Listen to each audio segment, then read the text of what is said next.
First new details in what was first called an attempted child abduction in this Golden neighborhood yesterday. Investigators now saying it was just a misunderstanding. And tonight, the Jefferson County Sheriff's Department wants to set the record straight on that report last night. This after a person of interest in this case turned himself into police overnight. They learned the man was not trying to abduct a 13-year-old. 7 News reporter Lindsey Sablan live with details. And Lindsey, the incident, an example of how alert people are now in the wake of the Jessica Ridgway case. Absolutely, and police say they expect that, especially since everything that's happened in Westminster recently. Here at the sheriff's office, Mark Techmeyer tells me it's better that people are being safe rather than sorry.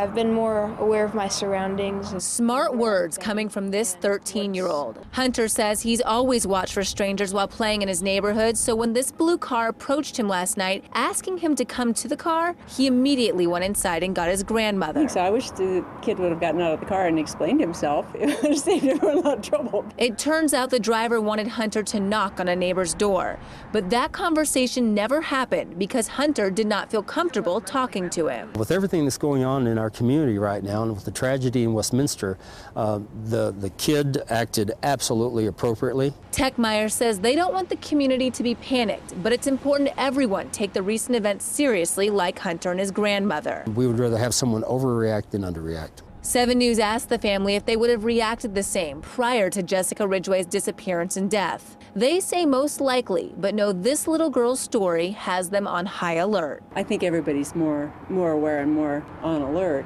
It's scary having someone like that. You know, people are afraid to let their kids go outside at all. We did ask the police department, or excuse me, the sheriff's office, if they would have looked into this a little bit more before sending out that alert.